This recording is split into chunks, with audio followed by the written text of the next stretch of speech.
grabbed, and he's going to be sacked.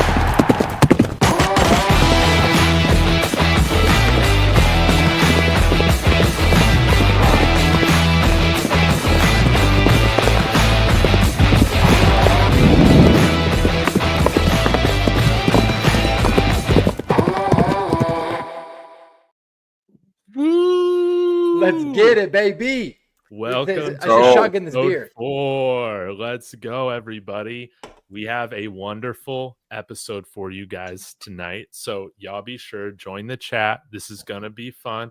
Jeremy is just a minute late, but Jeremy, give me a thumbs up when you're ready to go. We'll put you up here. But before we get into our fun games, guys, be sure smash that like, subscribe to all the channels. Links are in the description. And before we get into our games, we got some funny news to talk about, man.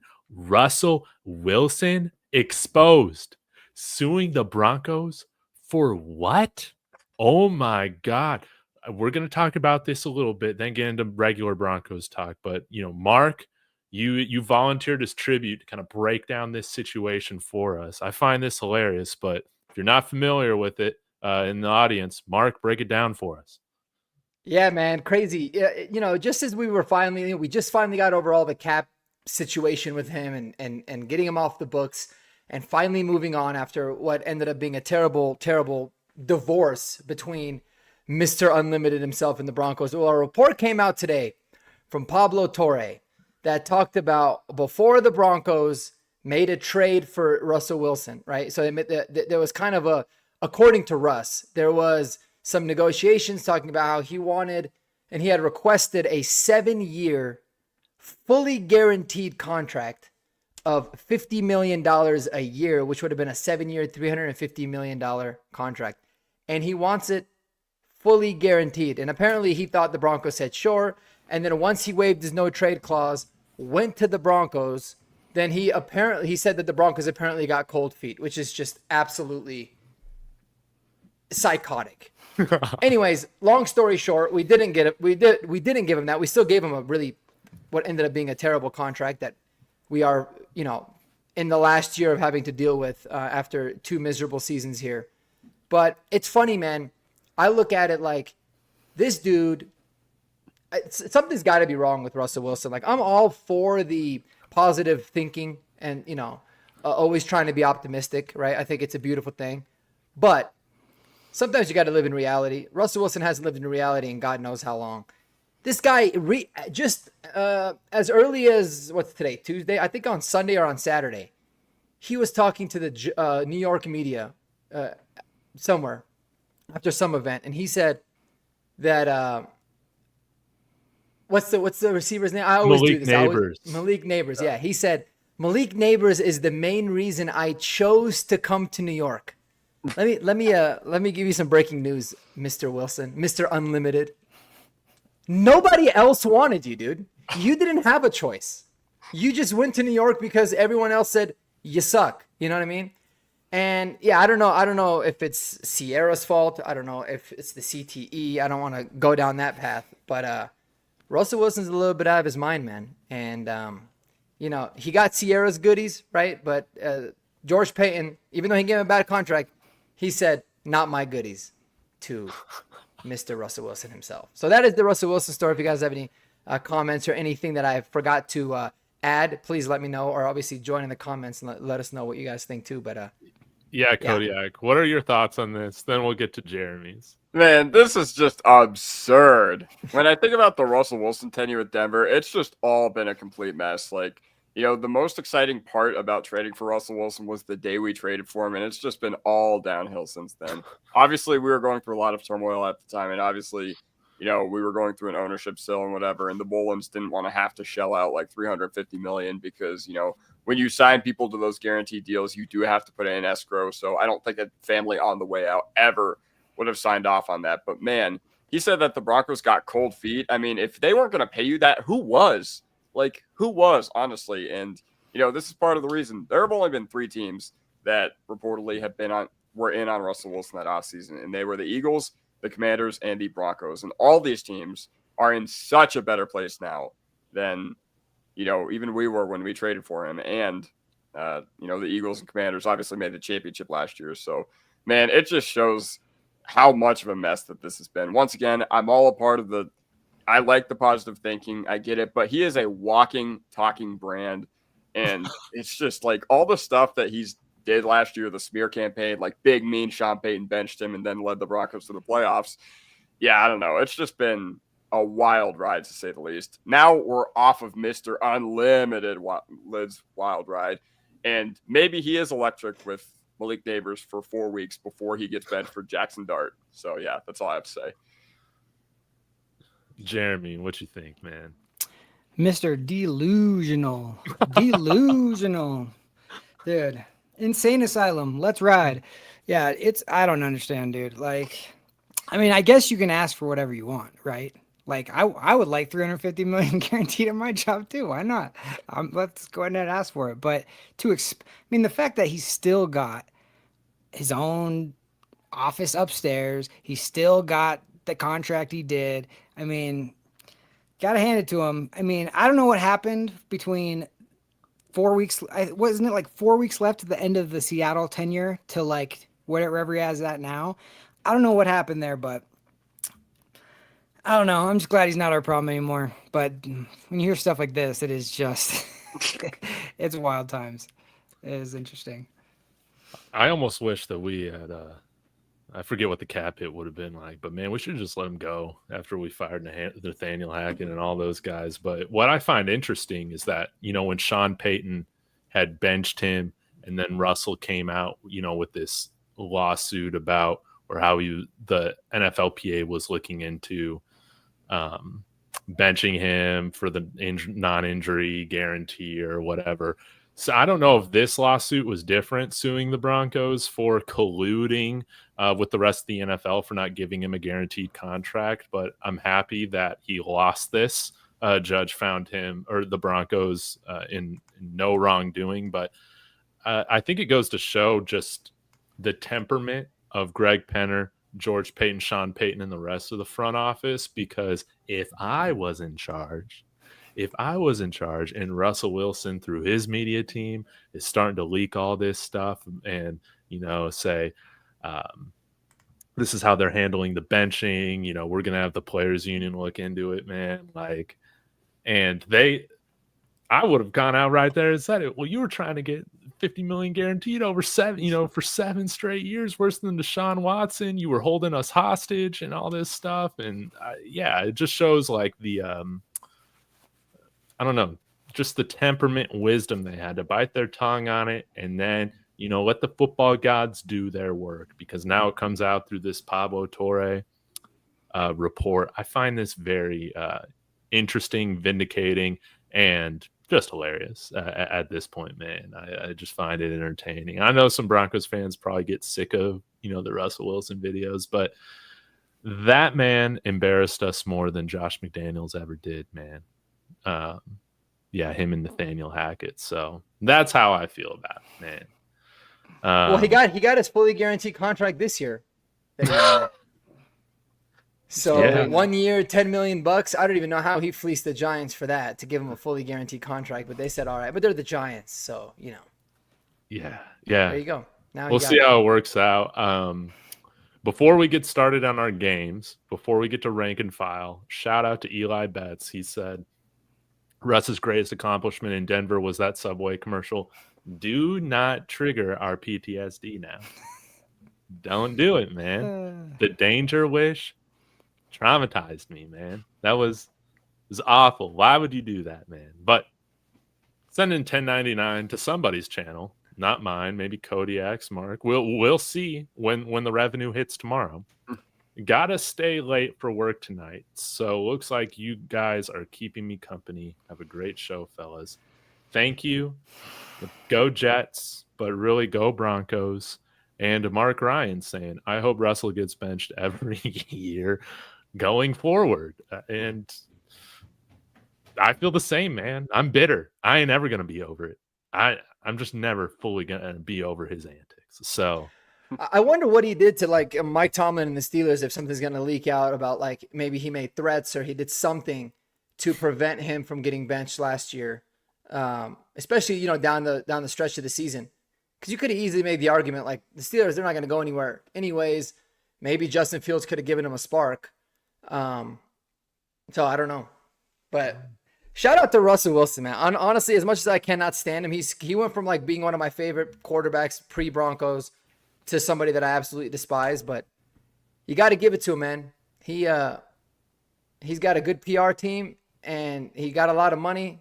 He's going to be running for office. He has politician written all over him. So, dude, no doubt about it.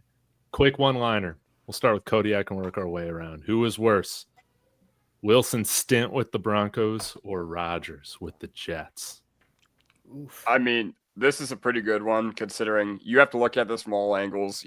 Rodgers demanded that all his trash cans came with him, like Lazard, like Cobb, and a common denominator here is Hackett, I guess you could say. But the Jets also didn't have to give up 2 firsts and 2 seconds for the rights to get Aaron Rodgers. So just based on that, I'd go with, Russell Wilson. But I will say, one of my favorite games from last year was the game where we showed the NFL world that Rodgers was done. I've been a Rodgers hater forever. So, yeah, I got to go Wilson with the Broncos just because of the opportunity cost. But, yeah. Jeremy? Yeah, it was Wilson just because Rodgers got hurt. I mean, maybe he could have done more in the offseason than, doing whatever enemas he was doing. But maybe that contributed. I don't know. But I would say Wilson. I mean, there was no excuses. He was supposed to come in and be the man, and he wasn't. And, yeah, he immediately distanced himself from the team. That was not good. But I will say, still, neither one was as bad as Deshaun Watson. So, at least we weren't the worst. Yeah. Yeah, it's got to be Aaron Rodgers, man. No doubt about that. No, sorry, Russell Wilson. No doubt about that. I mean, Aaron Rodgers, just like y'all said, they didn't give up as much financially with draft picks. And at least to Aaron Rodgers' credit, like when they were bad, he wasn't delusional. He talked about how much they sucked. He took accountability. That speaks for something. Russell Wilson just pretended like we were doing great, sitting at like 3-10, So that's what angered me the most. So yeah, absolutely. It's got to be Russell Wilson, man. And it was cool. I mean, it showed that Rodgers, still really cared when he was throwing. Was it MVS? He's just thrown under the bus for not, running within this line, downfield, whatnot. Russell didn't throw anybody under the bus. He just talked in cliches the whole time, like a plastic man. Again, like you seen Barbie with more personality, right? More, than he ever gave us. So. Yeah, Russell. Have you guys ever seen a professional athlete just take an absolute like verbal beatdown and just sit there and take it, like you did with Russell Wilson? I've never seen anything Super Bowl like that. champion too, which is even more crazy. And a Super Bowl champion, where I know it's definitely true. Nobody showed up to his birthday party now, right? Yeah, for sure. Yeah. But I'll never forget. Like I'll never forgive the local and the national media how they're spinning it, like defending Russ. Like you don't speak to somebody like that, like making it seem like he was the victim and all of this when like there was so many things that like him and his camp were doing and leaking, and that always really irked me a lot too, because it's like, listen, he's a grown-ass man. He could have given it back to him. You saw Bo Nix did it as a rookie, and Sean Payton was loving it. And so it's crazy how it came full circle. That's why you don't draft short quarterbacks, man. They got the Napoleon syndrome or whatever you call it, man. That's just what it is. So Shall we move on to the games, guys? Let's do it. We got Jeremy starting with rank and file, and then we'll move on accordingly. Jeremy, take it away. All right. Yeah, I just wanted to second that on Eli's super chat. That is very generous, man. That we appreciate you being here every night. That is awesome to see. And then some of the cringe stuff. High knees was maybe the worst. That was on an airplane. That might have been the ultimate. I think about it every time I go on a plane, though. You should do the high knees as going to the bathroom. I'm like, you know what? That actually kind of sounds nice. The thing I never took Aaron Rodgers too bad before was at least he made fun of Travis Kelce a good amount. So I'll let him slide on that one. All right, rank and file. I have a new game. We're gonna rank a few different questions. My first one I got for you. I picked 7 players on the Denver Broncos, and I want the guys to rank them 1 through 7 on their importance to the team. So, I sent this to him earlier. That way, because it's a little complicated. I got Patrick Surtain, Bo Nix, Zach Allen, Nik Bonitto. I put RJ Harvey and Cortland Sutton. Let's go Kodiak. We'll go counterclockwise to start it. Okay. All right, so remind me. PS2, Nix, Bonitto, Harvey, Zach Allen. Who else? Bonitto, Cortland, Sutton, Garrett Bowles. and Garrett Bowles. And I Okay. didn't say I'll Garrett Bowles. text you the list again. Okay.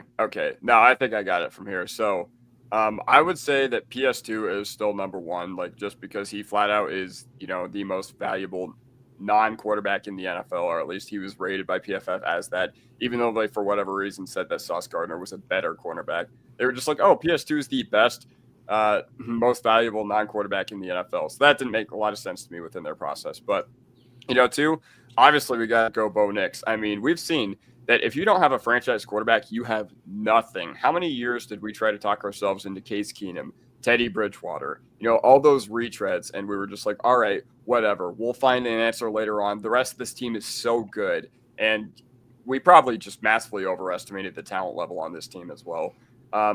Number 3, oh man, I think, okay, Zach Allen here. The reason I go with Zach Allen as one of the third most important on this list is because he just eats up so much and he makes life easier for all the edge guys. And, coinciding with that is Nik Bonitto. Now, what I will say about Bonitto is that even though he did have a lot of his production, in abnormal garbage time situations, I will say the 2 plays that he made last year that were the biggest plays of our whole season, like they were not sacks, they were pick sixes. So yeah, then I go number 5, probably Garrett Bowles, just for holding down the blind side of the Denver Broncos down for so long. I remember so many people were so mad after we took Ryan Ramczyk over Garrett Bowles. But guess what? Now Ramczyk's out of the league. He retired because of his cartilage injury.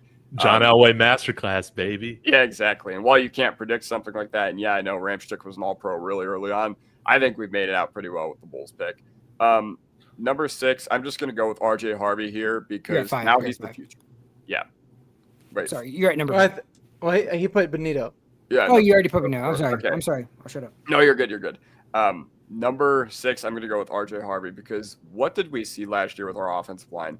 We saw them opening up holes. What did we see with our running back room? Them not taking advantage. So now that you have a guy who can not only, take advantage of the holes that we give him, but catch passes out of the backfield, I just put him at number 6 because we simply haven't seen him yet, but I could see him very early on becoming a huge focal point of this offense. And then number 7, we go Cortland Sutton. And that's not to say that he's not an important piece of this team, but I feel like the Broncos are much more equipped now if they were to not have him for a game or 2 than they would have been the past 2 years. If we had not had Sutton for the past 2 years on any given week, I don't even want to know what our offense would have looked like. And he has a knack for making the easy stuff look hard and the hard stuff look easy. But still, huge chemistry weapon with Nix. I think, he kind of knows his role now where, he is, still the number 1 guy in the passing game. But we'll see. I think he knows that his clock is kind of ticking there. But yeah, all very important dudes. But that's just how I rank them. Awesome. David? Okay. Any changes? Yes. I'm making some changes. So I'm projecting out a little bit, but here we go. You want to put Kodiak's up? I put it in the chat for you. Sorry, you can put it so that they know how he ranked it. Oh, yeah. Good stuff. Thank you. I'll put that up there. So mine's going to be a little bit different, projecting out a little bit. Number 1, it's going to be Bo Nix. Self-explanatory quarterback. I don't really need to say much past that. Now, number 2, this is where things get a little weird. Maybe.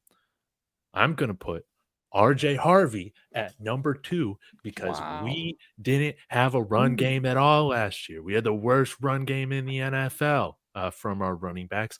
RJ Harvey completely changes the dynamic of the offense. It gives us the ability to not have the most 3 and outs in the NFL, right? Not be a one-dimensional offense. I'm putting RJ Harvey there at number 2. Am I a little bit biased towards the offense? Sure am. But number 3, I'll put Pat Surtain. It's always great that you got a guy that you know can lock down the primary number 1 weapon in each passing attack that we face. That's crucial. Number 4, Zach Allen. Number 5, Nik Bonitto. So then number 6 and 7, it's Garrett Bowles or Cortland Sutton. I'm going to go with Garrett Bowles being the left tackle at number 6 and Cortland Sutton at number 7. I will say honorable mention to Evan Ingram. I might have him higher than number 7 or 8 if he were part of this list. I thought about putting Quinn Miners on there too. Ooh, that's a good one. Wow. Yeah. Because a lot of people think he's our second best player on the whole team. So That's true. Yeah, thanks for siding with me, Eli. I appreciate it. No, you're not allowed to do that, Eli. You sided with one person on this entire panel, you pick who wins. and that is me. All right, Mark, what do you got? I'm actually a little bit surprised. We kind of differ quite a bit. I was shocked by a few of the first rankings. So I have, obviously, without a doubt, by a million feet, head and shoulders above anybody, is Bo Nix, number 1, for obvious reasons. You don't have Bo Nix, you're probably winning 3 or 4 games this year, maybe 5. And it'd be better off if you did, to be honest with you. Mm-hmm. Quarterback, it always starts there. Football is won and lost in the trenches after the quarterback. And so if your quarterback's the most important, the number 2's got to be the guy protecting his blind side, and that is Garrett Bowles. We do not have somebody behind Garrett Bowles that you're confident, right? You want Matt Pert? David? Huh? No, you want to see Frank Crum? You want to see what kind of progress Frank Crum has made? Absolutely not. Garrett Bowles is without a doubt the second most important. We're going to keep it in the trenches because as much as I love me Patrick Surtain, and he is definitely the best cornerback in the NFL, no doubt about it, Zach Allen's got to be my number 3. Because Zach Allen makes this entire defense go with his work and his ability to stop the run, his ability to get after the passer. He creates one-on-one, so he makes Nik Bonitto better. The pass rush is better, and as a result, the secondary is better. I love corners, but cornerback is a luxury position. It is only important if the rest of your defense is good. If we couldn't rush the passer, doesn't matter who you got covering. So I got Zach Allen at 2. At 3. PS2 at 4. For obvious reasons, he's just a shutdown, kind of lock one side of the field down for you, and allows the pass rushers a little bit more time to be able to get there. The reason I have him above Nik Bonitto is because I think that our edge room is so loaded already that you have some guys that you feel confident can probably step up if needed. So I got Nik Bonitto at 5. Number 6, I have Cortland Sutton. I think Bo Nix is going to take a huge leap in year 2. Having his number 1 receiver is going to be, really important. Cortland Sutton's obviously very important for what this team does, but with the development of the young guys, with the addition of Evan Ingram, we shouldn't need to rely on him too much. I think we'll be able to get away with it this year. And then number 7, I have RJ Harvey. You just don't know what to expect with him. And by signing J.K. Dobbins, I look at it like you at least know what the floor could look like in your running back room. So if RJ Harvey works out, which I think he's going to be a beast, great. If not, it's basically the same room we had last year, but with J.K. Dobbins, who's a pretty big upgrade leading the way. So that is my list. I like it. That's why I asked it, because I kept going back and forth on it myself. I mean, for me, Bo Nix is number 1 because it's the quarterback, and I think, if we didn't have Bo Nix, if we just had the conversation about Russell Wilson, I think that, we just saw what the difference was.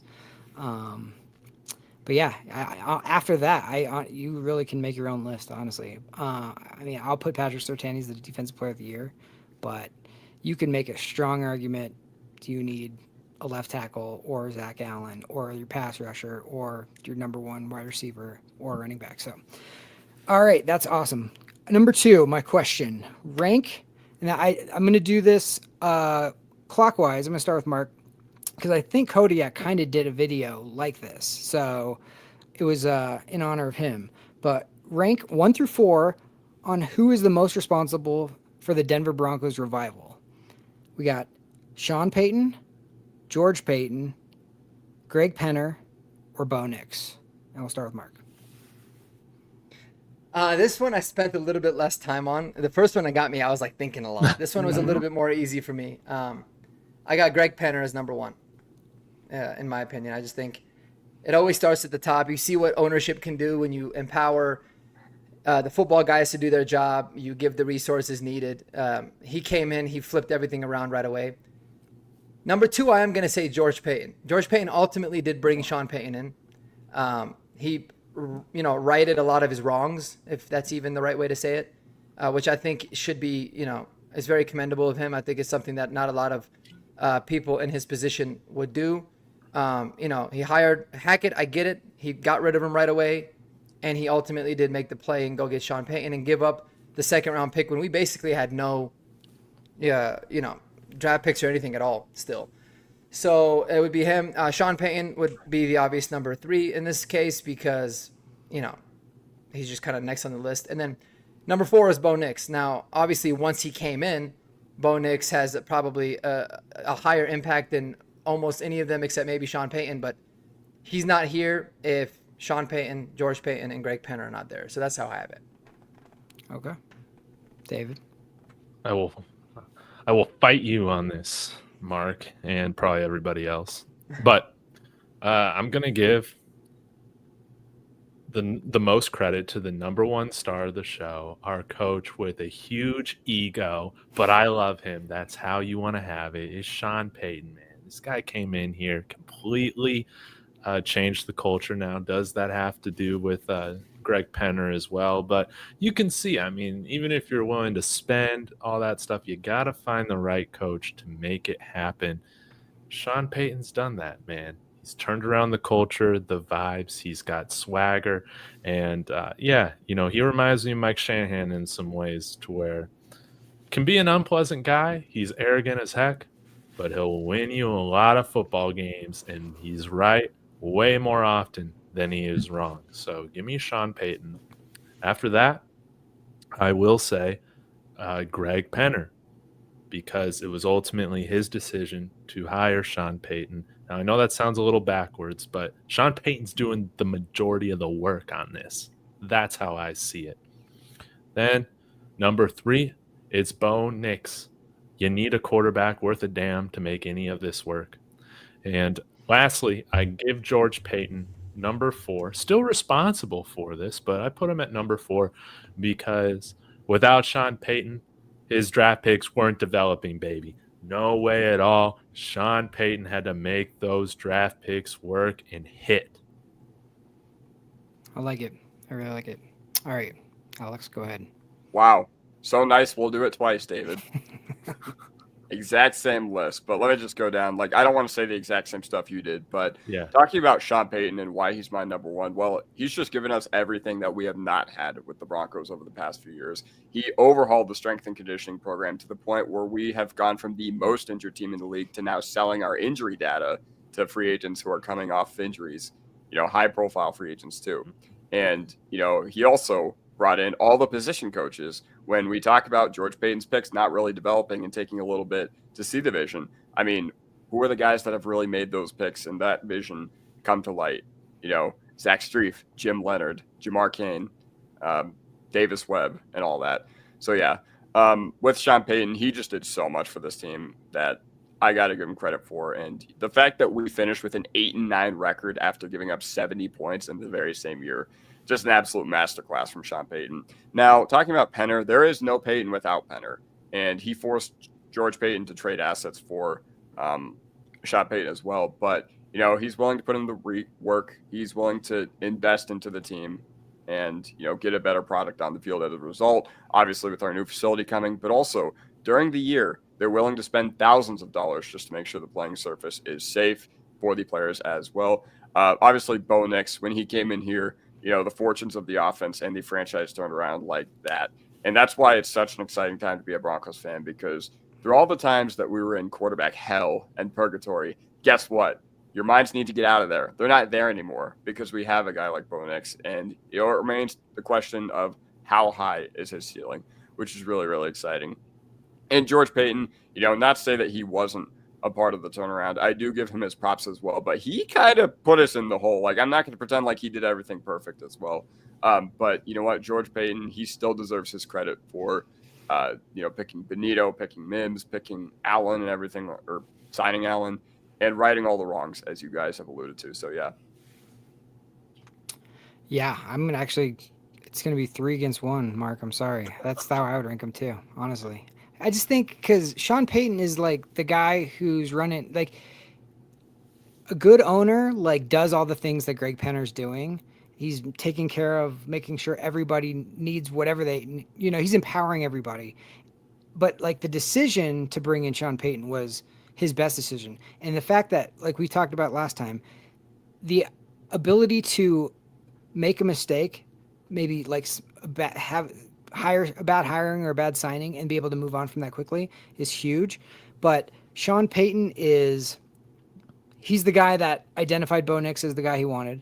He's the guy that, like Alex said, has overhauled. I mean, our injuries completely have turned around. Just the attitude, the winning culture. We forget like how low this team was, and how it was like another team would take a lead and it's like, oh, we're not going to win this game. Like that, the mood was just so different. And Sean Payton, I just have so much more confidence. He reminds me of Shanahan. But Penner is, I'd say, I totally agree. I think he's second. I think if we end up, the day we end up having to move on or say goodbye to Bo Nix, hopefully that's not for a very, very long time. But I'm confident that he's the type of owner and he'll make the type of moves he needs to do to keep us relevant, keep us good. And George Payton, and then Bo Nix, obviously, just his leadership on the field. I mean, he's everything you want in a franchise quarterback. We're just so lucky to get him. And George Payton, he's the one guy who he has done so many good things. I just think, like, if you were to lose one of the four, he's probably the easiest to lose and still be okay, just because you have a good foundation otherwise. But he's done so many good things. I mean, I at this point I'd give him a B+ for his tenure. So I have nothing negative to say about him. Well, very little negative to say about him. All right, let's go to number 3. Question number 3. We're gonna rank 1 through 4. Now this is gonna be interesting. I'm gonna do Mark last, just because I know this is probably like his thing. So like I know he's probably saving up, but I want you to rank uniform combinations, but these do not exist, okay? These are not your favorite that you've seen. These are 4 that we've never seen. So the first will be the all orange tops, orange pants, white helmet. Usually they'd wear the navy.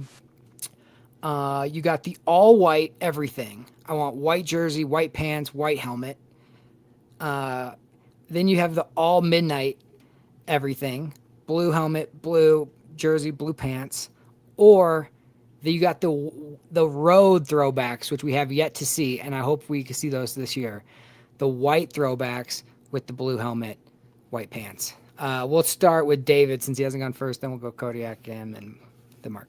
All right. Well, I feel like there are kind of 2 different tiers in these uniform concept ideations or ideas. But first, I'm going with all midnight navy and navy helmet. I think that would just look great, specifically on prime time, under the lights. All that would just look really clean. It would look intimidating. No issue there. Okay. Secondly, not a huge fan just in general of just like one primary color throughout, but I do think the all white throwbacks with the throwback blue helmet would look really nice. Again, you got the numbers, they would be outlined in blue, I think. So those would pop, I think, pretty decently, although I would prefer maybe blue pants with that. But anyways, we're moving on. So those are like 1 and 2. Okay. Now, I guess I would go with the all white out. That would be kind of interesting with the snow cap helmet, because I think all orange with white helmet is way too much orange. That would be disgusting. Orange pants, orange socks, and an orange jersey is just, that's That's garbage. That is nasty. I would hate watching it. It would remind me of like those Seattle Seahawks like lime green uniforms that they've done. The color rush just atrocious on television, and yeah, not doing that. So honestly, give me those three options outside of the all orange. Kodiak. All right, so number one, I love all white. And I don't know, there's two iterations here because if we're talking about the throwback jersey, like it'd be hard for me to not get really, really excited about that because I think that would be one of the best like white uniforms in the league. Mm-hmm. Obviously, these are one of the best home uniforms in the league. The one Riley Moss behind me right there, I think those are flat out some of the best in the league. But then you put a white version of that, like I don't know, I'd just be so excited about that. And then number two, like I don't know, just going off that, I think the all white. That'd be pretty cool too. Like, even though, we're not talking about the throwbacks anymore, but the all white, that sounds sick. I'm a sucker for, like all white with white helmet. It reminds me of the Saints. It reminds me of the Bengals when they have those uniforms as well. And, all midnight navy, I don't have anything against the midnight navy. I just think that they looked a little odd with those helmets that we wore. We looked like stormtroopers, to be completely honest, I thought, against Cleveland. Especially for me, I was sitting in the 500s in that game. I was like, these dudes' heads look ginormous. I thought they looked like bobbleheads from my vision all the way up there in the 500s during that fateful Monday night. And then, I don't know, just all orange with white helmet. I just think it's a little too much. Okay. Orange, it looks fine on teams like Texas, Tennessee, Syracuse. They all rep the orange really, really well. And the Broncos obviously do too. But throwing a white helmet on top of that, I don't know, man. I don't know how I feel about that. I think when we did the all orange with the like D helmet that was like darker a few years ago, it did look pretty nice. Yeah. But with the white helmet, I'm just like, man, and I got to assume that the other team would be wearing white jerseys too. I just feel like it wouldn't look that good. All right, Mark. All right. Yeah, I love this one. You know me and my jerseys, man. This is my thing. I think the all white throwback would be ridiculous. I have a feeling they're gonna release it this year. I hope so. It'd be so pretty. Yeah, everything about that would be perfect. Number two would be the navy, the all navy with the navy helmet. What should be the new Broncos home jersey all the time. I love the all navies. I think it looks tough, mean, looks good during the day, looks really good in prime time. Yep. So I'm a big fan of that one. Yep. My number three would be the all white with the white helmets, just the full white. Did that combination in Madden a couple days ago. Looked pretty nice. Yeah, looked pretty cool. It's like a whiteout thing. I kind of like the whiteout trend. My personal favorite's the Cincinnati Bengals all white. I think it looks pretty sweet. But I think the all white is dope. And then the one that I would like the least for sure would be the all orange with the white helmet. Now, oddly enough, the orange with the white pants and the white helmet actually looks really nice, I feel like. But the all orange, I've never been a big fan of, going orange tops and orange bottoms. So that's why I have it last. Yeah, I'm with you. That helmet that's right behind you, the throwback white helmet would be an interesting look with the all white jersey too.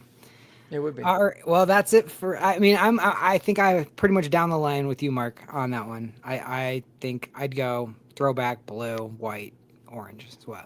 You know what I'm gonna do? I'm gonna go buy that shirt you're wearing right now. I think it's sweet. Yeah, it's very nice. Yeah, I may or may not copy it. This is the coach's sideline gear. I saw. Man, and it's you know who it was? It VJ? Sorry, go ahead. I cut you off. I don't know. The one I noticed was wearing it was Dave's Webb. He had it on one of the games, and I was like, "Ooh." Sorry. I feel like VJ always got the fresh gear on too when he comes to like the pressers, and then I always like George Payton's quarter zips. Exactly. I'm like, damn, and you can't find them in the stores. I'm like, these guys just probably get them like custom for them or something. Now you know where you can get them. Actually, Rally House has like 3 or 4 of the quarter zips, but they're like $90 a piece, or some are like 120. They're crazy expensive. Doesn't shock me. Yeah. Yeah. You said Rally House? Rally House. I didn't even know what that was, and is it a drug treatment place? It might be. But I've got a couple things on Rally House. Yeah. On me and Alex's side of town, there's a Trader Joe's right down the street, and they just built a Rally House right next to it, and I didn't even know what it was. and I went to go to Trader Joe's with my daughter, and I was like, what the heck is Rally House? But they had like a big neon sign that said like Broncos in it. And I was like, what? So I looked it up, and I was like, oh, this is Sports Pro. I was like, let's go in there. And Is it they had Rally some, like the city? rally, like a Oh, rally. Yeah. that's so funny because there Like a is rally the cat. the Rally House is a very popular drug treatment center. So I'm like, they Oh, sell stuff really? at the rehab clinic? Yeah, I used to work in that industry, like in the medical space. So I Oh. remember that name. And then I heard their commercials, but I'm like, that's kind of strange. But Rally House, got Yeah, it. Rally, not Raleigh. That's good to know. Yeah. Website. Yeah, they got a bunch there. They can sponsor us if they'd like. We wouldn't Yeah, mind. hell yeah. Shout out to Rally House. All right, well, that's it for me. Thanks, guys. That was awesome. That was Nice. great. That was great. Kodiak, take it Yeah. away. Yeah, what's up? Welcome back to Kodiak's Kryptonite or Kodiak's Crystal Ball, whatever you want to say. So, with these three handsome gentlemen that surround me on your TV or computer or your phone, wherever you may be watching, first of all, make sure you subscribe and hit that like button and share it with somebody else, no matter whose channel you're watching on. We all greatly appreciate it. Second of all, what I am here to do for my segment is I am here to ask each of these guys individually how I think, or I'm going to ask them about upcoming contests that we have this year. And I'm just curious to see what they have to say about this. And, you know, when the schedule did drop about a month and a half ago, I did a video with Mark and Jeremy. So I kind of know what they're thinking, but we're going to have David go last year because I want him to get me bricked up. That's all I'm going to say. All right. So, Jeremy, you can start with this one. Okay. All right. The matchup I got for you that I want to ask you about, how do you think it's going to play out? What do you think you're going to see from us and the other team? How Yeah. do you think it's going to go? Week 4, we got the Cincinnati Bengals coming in here on Monday Night Football.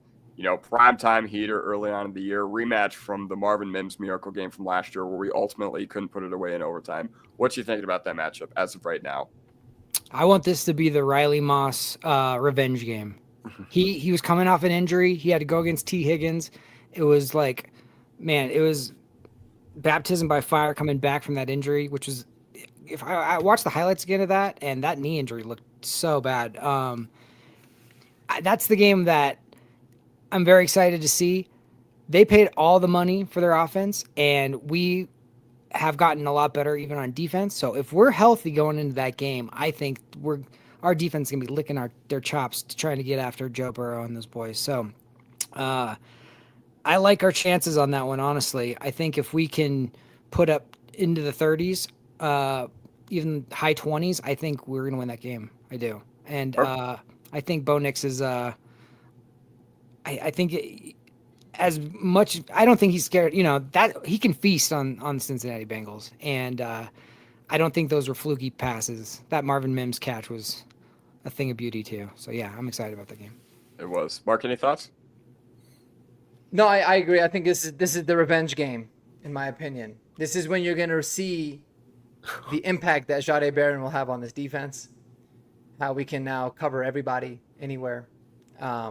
Regardless of if Riley Moss is injured or not, we're going to be able to match up with guys, with teams specifically like that got elite, elite wide receivers, a really good productive tight end that absolutely demolished us last year in Mike Gesicki. So I think we match up a lot better, and overall, we're at home, so I like it. Nice. David? They're going to have a worse defense, man. They're not even going to have Samar Stewart or Trey Hendrickson there. So I think we've upgraded, and they have not. Perfect. Yeah. Well, if there's one thing I have to say about this matchup, it's that we don't have to watch Barton or Sternad, hopefully, again, over the middle of the field against Mike Gesicki. And that's what really hurt us, in my opinion. You know, Riley Moss I can forgive because of the circumstances, but Barton and Sternad, whatever. All right, so see Jahdae Barron against Gesicki. How about that? Yeah, exactly. I like that a lot more. And then you have Hufang in the middle instead of or Dre Greenlaw, dude. Dre Greenlaw will just eliminate him completely from the game. Yeah, I love it. Yeah. So, Mark, I remember you said something a month and a half ago that I was like, dang. I was like, wow. So, week 8. After the Giants, after we come back from London, we get the Giants. But after that, we get the Cowboys. And now that they traded for George Pickens, now that they're obviously probably going to rely on their passing game with Dak Prescott, with George Pickens, with CeeDee Lamb, they have Miles Sanders and Javonte Williams. Don't expect them to have much for a run game. What do you expect How do you think this game's going to go, and who do you think's going to win? I still have a really bad feeling about this game, man, for a couple reasons. Because, we're in London a couple weeks before. We don't have a bye. We come back, we play the Giants, and then we play the Cowboys right after that. Like, we could have a letdown game against the Giants, but even if we have, like, the worst letdown game against the Giants, we should still win, at least by a little bit. The reason I have a bad feeling about this game is strictly just a feeling. Like, there's not really reasons behind it. I think we're a better team. Even though I think the Cowboys will be a lot better with like a healthy Prescott and all that. But the last time the Cowboys beat the Broncos, I was 2 years old. All right. That was 31 years ago. So I feel like at some point, like they're just due. It's just a bad feeling. But overall, I mean, I love it at the fact we're at home. So I think, the addition of George Pickens doesn't really scare me at all. In fact, it's just more drama for Schottenheimer and that whole organization to deal with. And CeeDee Lamb, I think, can get taken care of by PS2. So I like the matchups that we have, but I think it's going to be a grinded out game. They got a tough defense. Like I said, the team's going to be in a really weird part of their season. So, I want to switch it. But I don't want to sound too much like a homer. I'll stick with my initial prediction. I think the Broncos end up losing on a Brandon Aubrey 71-yard field goal because he'll make it from 71 here. Oh my God, that's funny. Well, if you're gonna lose, may as well be in like amazing fashion where you're just like, all right, you got to tip your cap to the other dude. All right, David. Yeah, watch Javonte Williams just have his Jerry Jeudy revenge game against us, like running for over 200 yards on us. But nah, I'll switch this one up. What was our losing streak versus the Chiefs until week 18? Was it like 17 straight losses or something like that? I think it was 15. No. 15? Right. Well, we beat him the year Because before. we beat him in 23. Remember? 2023. Yeah. Oh yeah, that's right. Russ did. Okay, yeah. So it was like 15. That's right. The one good thing Russ did. But yeah. So if we can lose to a team 15 times in a row, the Cowboys can lose 15 times in a row to us. That's just kind of how I see it. And as now again, this is my second time holding Texas residency in my lifetime. Although I love rooting for the Cowboys. These guys are the ultimate front runners, man. Anytime they go into an adverse environment, they go in and face a team that's got a little bit more nasty in attitude, man. They're always the team that lays back or bends over and takes it, man. Our team's a little too nasty. So, give me the Broncos beating the Cowboys. Plenty more losses on the way for the Cowboys against us. Jeremy? Yeah, to me, you're gonna have to prove, Dallas, that you can beat us before I believe it. It's been, I don't even remember the last time. It's been that long. So, and here's the thing: Sean Payton was a Cowboys coach for all the way back in the day. I think he wants to show Jerry that, he should have signed him back in the day. So. Those are always the fun games because that was like Mike Shanahan when it came to Raiders week. He was like, "Oh my God, you'd better not lose this game." And I just think Sean Payton's gonna have that little bit of extra juice when he's going to shake hands with Jerry on the field. Of like, "Yep, I bet you wish that I was your coach, don't you?" So I'm gonna go with us. I don't know what the score is gonna be. Those are always hard to envision, but it's at home. It's 225. The front runners are gonna be out. They're gonna take off their Yankees and Lakers stuff and keep that in the car. In the keep trunk. it in the car. Yeah, They're all Thunder fans now. Send them. Yeah, exactly. Yeah, for the next 6 months. Send them home. Send them home. Unhappy. You think Sean Payton's gonna make the Cowboys wear their rarely worn? Is it even navy blue jersey during that game? I mean, it is an October game, but we know October it could be like 92 degrees. Or you think he'll just keep the uniform combo the same? It probably just depends on the weather. I think. Yeah. I don't know if that's even an advantage, to be honest. I think it's only an advantage in like Miami and like the first month of the season. Yeah. We're wearing orange.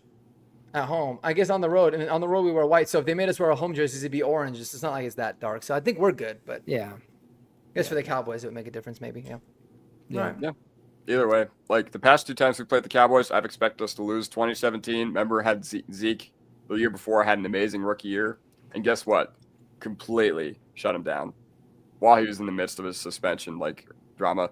In 2021, we went in there and we were up 30-0 in the fourth quarter with Teddy Bridgewater as the quarterback. And we were absolutely teeing off on them. So past 2 times, I've expected us to lose.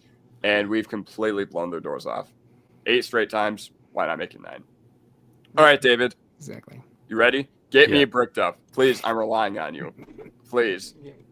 Before you do, take a little sip of blue and orange Kool-Aid. Please, please do not make me look like an idiot. All right. Christmas night. What are you doing on Christmas night?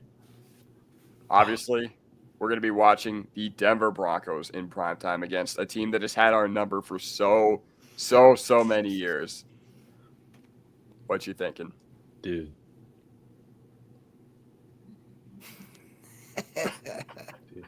He's got props. Dude, the Chiefs are the most overrated team in the NFL. They suck. They lost so many good pieces. They're the most overrated team out there. And you know what, man? The NFL machine is going to move on just fine with Bo Nix as the face of the NFL, as opposed to Patrick Mahomes and an aging Travis Kelce who isn't even relevant without Taylor Swift. He's washed. You saw him giving up in the Super Bowl. You saw Chiefs fans already calling them to cut his ass. No, the Chiefs, they had their time. They had their 3 Super Bowls or whatever it was. They beat us 15 straight times. But this is now our division. We're going to win this division, and we're going to give the Chiefs and Patrick Mahomes all the coal that they deserve for cheating the NFL, man, for cheating the rest of us, man, having the refs on their side, all these things. We're going to get it done, and we're going to beat them so good that the refs aren't even going to be able to help, man. Our pass rush is going to be insane. Who's Patrick Mahomes going to throw to, man? Kelsey's going to be washed by the end of the season, right? They're going to have dudes that, I mean, who they got at running back right now? Freaking dudes that run as slow as Javonte Williams, freaking LaMichael Pirine, somebody I don't even know, Brashard Smith, RAS score of like 0. I'm not worried about any of these guys, man. The Chiefs are the most overrated team in the NFL. I'm saying it this year. I know I should have said it last year, but they kept winning these dumb games. This is our division. The only threat to this is the Chargers. I'm not even worried about the Chiefs. Mark, how are you going to follow that? Give me a second. Oh, here we go.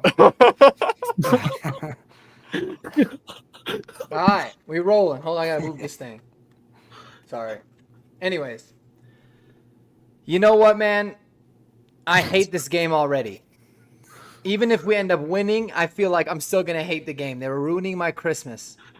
So, in order to make it up, this is the game the Broncos are going to win. We are going to win in Arrowhead. We have been a team about stopping streaks, stopping the bad things from happening. Now, I don't know how the hell players play with this thing on, bro. This thing is heavy as hell. My neck is already killing me.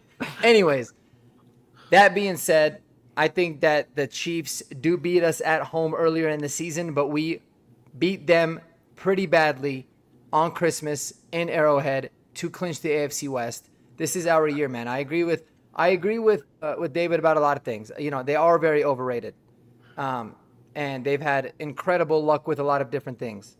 The only thing that they're consistent at 2 things. They're consistent at winning close, crazy games that the refs kind of help them out with, and they're consistent at having off the field issues with a lot of their players.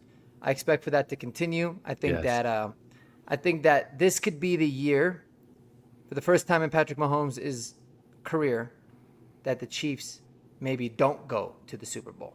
And that's not just me being a hater. There's every dynasty has the transitionary period, even with the Tom Brady years early, right? There was a lot of years that they went through that they weren't really that relevant before they became relevant again. I think they're entering that era. I think if that's the case, Andy Reid is gone after this year because he's going to retire, because why the hell wouldn't he? And Broncos win and Broncos end this dynasty for good. That's what I say. And I'm taking this thing off now. I need to piggyback really quick. Rashee Rice is going to be in jail by the end of the season, man, by week 17. Let's just be honest about it, man. He's going to be in jail. He's going to be doing some time or serving a suspension. But, I like the idea of jail. Yeah, man. Well said, Mark. Well said. So who's that Raiders wide receiver that killed somebody in a DUI crash? Poor guy, Henry Ruggs. Henry Ruggs. Henry Ruggs. I lived like 5 minutes away from where that crash happened. Yeah, I was looking into his story. It was crazy. Anyways, I don't want to go off the rabbit hole. So he's projected to kind of come out of jail soon, I think. He might come out pretty early. Yeah, and he's been working out. Is he the perfect wide receiver for the Kansas City Chiefs? Yes. Yeah. Absolutely. You absolutely sign him. I think he is too, man. Yeah, he can run fast, man. But it's crazy, actually. Like, really quick too. side note, from everything that I read and saw about him, he was like the nicest guy, never got in trouble, and just made one stupid mistake. Yeah. And damn. But anyways, yeah. So maybe the Chiefs will sign him after Rashee Rice goes to jail. Maybe they just switch the two receivers. They do a deal with the local county jail there in Vegas. It'd be pretty funny. They're just passing each other on the highway. Yeah. Those two. Yeah. Yeah. Oh, anyways, the ADD's kicking tonight, so my bad. That's okay. I was gonna put the helmet on for the thumbnail, but Mark took his off. So I'll put the finger on, or else I'm not gonna be able to hear you guys. So, I can put it back on for the thumbnail here. Oh, yeah. put it on. Okay, hold on, I'll get it. Yeah, we can. You can get a nice little group photo here. Yeah. But yeah, this is. Am I drinking the Origin Blue Kool-Aid? Probably, man. But I don't care, man. We embarrassed the Chiefs last year, man, and Alex Forsythe just ruined the whole thing. But he's gonna get cut this year. It's gonna be okay. All right, let me get this on straight.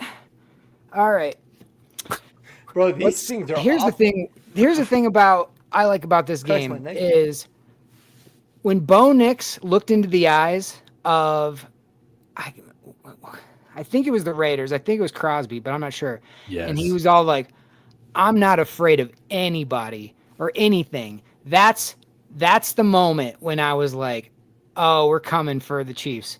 We're not afraid." Like we said, or like in the chat, Paul said, "Patrick Mahou." That's how I feel. Like it's over. Patrick Pooh. I think the time is done. There's always a Super Bowl loser hangover, and all I want for Christmas is the AFC West. This is the year. This is the night. I don't want it. It doesn't matter about the presents. I want my daughter to have a great Christmas morning, great day. Give me Christmas night. That's what I want. AFC West. I want to clinch it, and I want their time and their reign to be done. And that's how I feel. Man, we all look amazing right now. Yeah, take your screenshots, whatever. I'm definitely screenshotting this on the replay. But when the Chiefs became my least favorite team was when I was 15 years old, and they sent out Dontari Poe to do some, I don't know, whatever pass or whatever. Just That's so stupid, dude. Rubbing it in our face. Like, I don't know. It made me so happy that Le'Veon Bell ran all over them 2 weeks later. And guess what?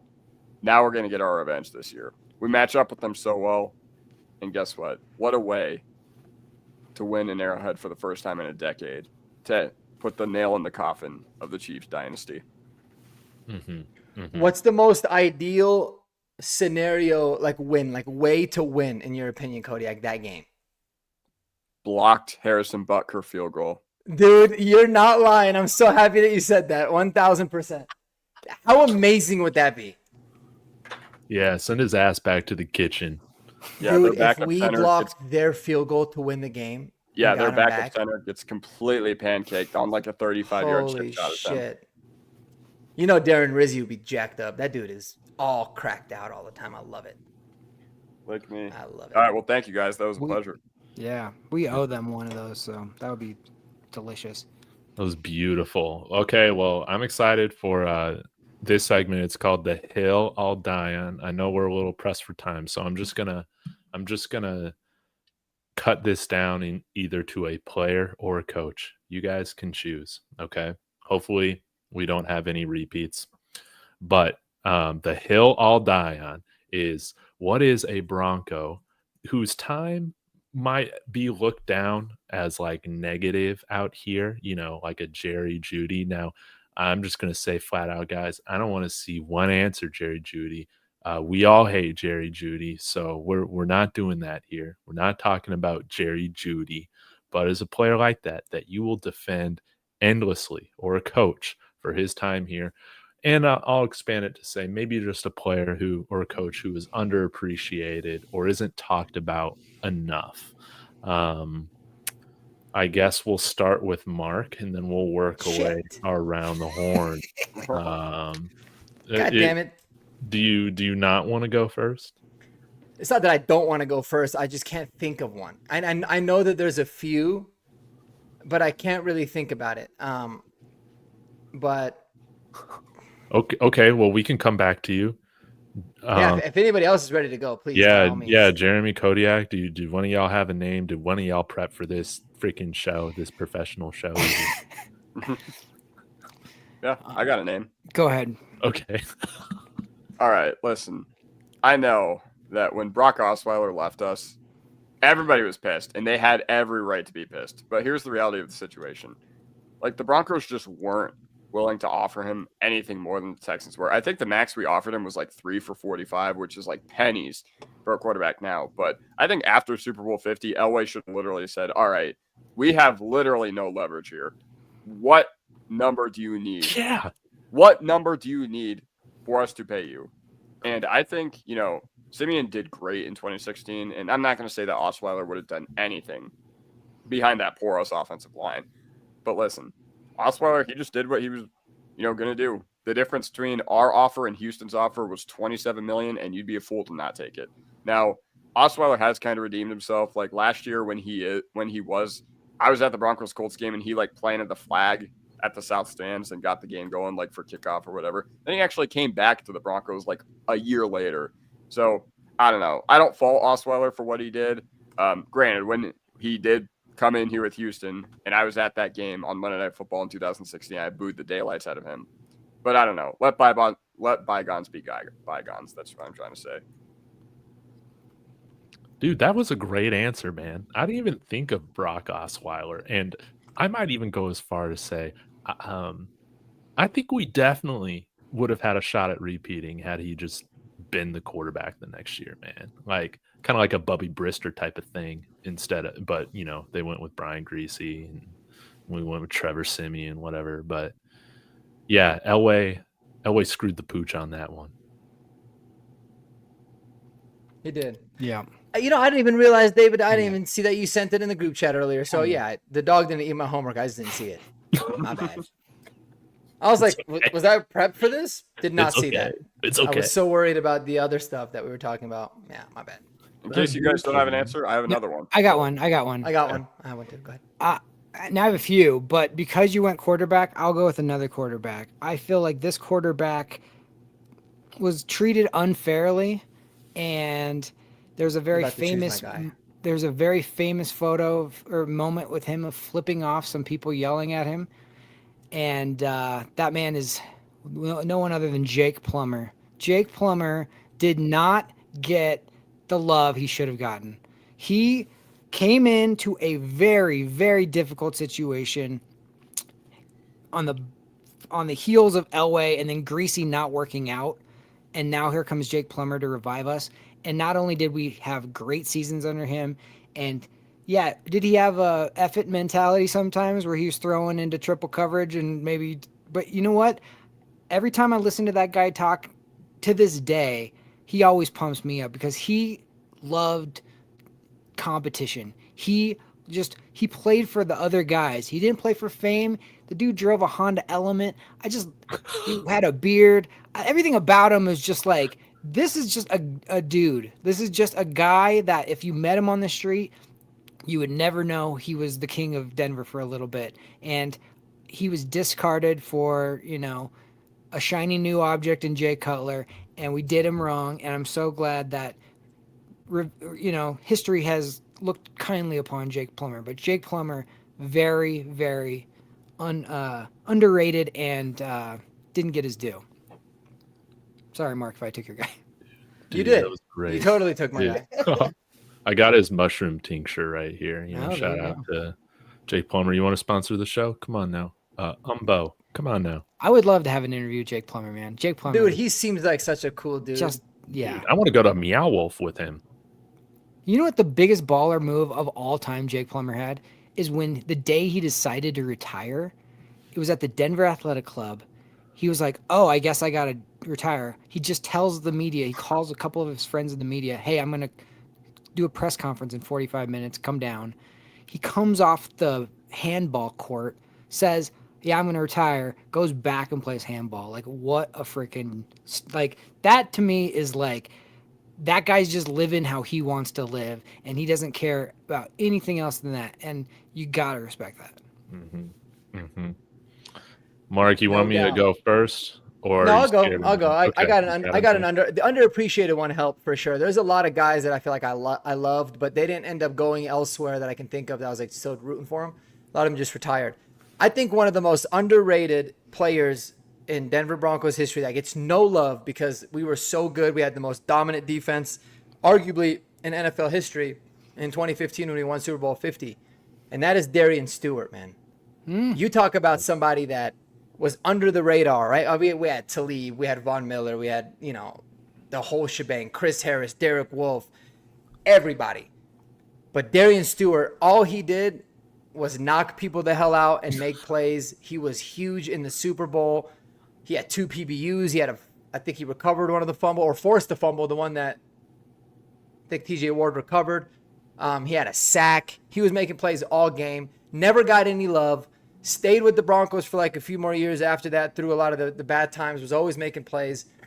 I really just wanted to give some love to Darian Stewart because he was one of the more underrated free agent signings that we had. And like I said, it was loaded, man. DeMarcus Ware, Aqib Talib we brought over, right? And then there was a few others that we signed in that offseason that were huge, or a couple off seasons before. But Darian Stewart, man, what a baller.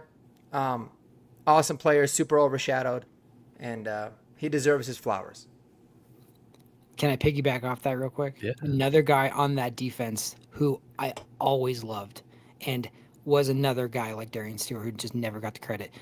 Danny Trevathan. I always thought that dude was just rock solid. If you caught it and then kind of took a little bit of time turning around, you were going to get walloped by that guy. Yeah. He embodied the no-fly zone defense, and he wasn't the big name on it, but man, I love the way he played. And then when he went to Chicago, I was like, please get him back. Because it just felt like he was one of those glue guys that never got the Vaughns or the Wares, the Talibs, the Chris Harrises, or the Wolves, or all these people, right? Malik Jacksons. But man, Danny Trevathan was just an absolute stud. You know who else I liked a lot? I don't think he was on the Super Bowl team. I always messed with Tony Carter, bro. The corner. Yeah. I always thought people hated him. I'm like, this dude is sticky. All he does is make plays. I like Tony Carter. There's a lot of those like, kind of dudes that came in, they made plays, and then they just disappeared for whatever reason. Lenny Walls. Yep. Lenny Walls. Yeah. Yep. Will Parks had his moments. There's a lot of those. Anyways, we'll get to all those. I'm so glad none of y'all poached my player I was going to talk about. So this player, I believe, this is a little controversial, but I think this player should have a spot in the Denver Broncos Ring of Fame. But nobody talks about him at all because he kind of had a controversial career. But what if I told you the man played 4 different positions for us and never complained? He balled out in every single defense he was a part of.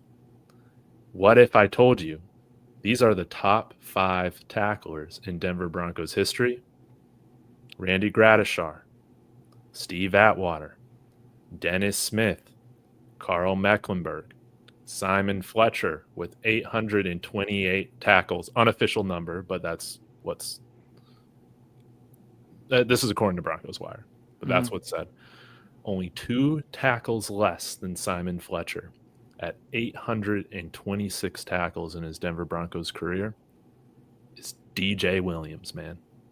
DJ Williams. He's got more tackles than guys like Tyrone Braxton, Al Wilson, John Mobley, Justin Simmons. And we drafted him 17th overall from the University of Miami. We had him playing, I think it was weak side linebacker his rookie year, balled out.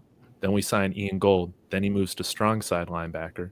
Then Al Wilson moves on from the team. We cut him due to that neck injury. Then he moves in and plays Mike linebacker in the 4-3, right? He kills it. Then Mike Nolan comes in, I think it was. Then he transitions to the Patrick Willis inside linebacker role, where he absolutely obliterated it, had well over 100 tackles. Now, the thing with DJ Williams is that the man liked to drink and drive a couple times. And that's what kind of got him in some trouble. He had a DUI, I think, earlier on in his career. And then at the end, around the time Josh McDaniels came in, he got his second DUI. He had his co-captaincy stripped from him. And then they ended up moving on from him. But DJ Williams, he also just played around so many good, talented linebackers. Al Wilson, John Mobley, Ian Gold. A lot of these guys were fantastic. But again, he led us, well, at least in my lifetime, he's probably the guy that's brought the Broncos the most tackles in their career in my lifetime. And nobody talks about him ever. Nobody talks about him ever. And he was one of our best first-round draft picks in my lifetime.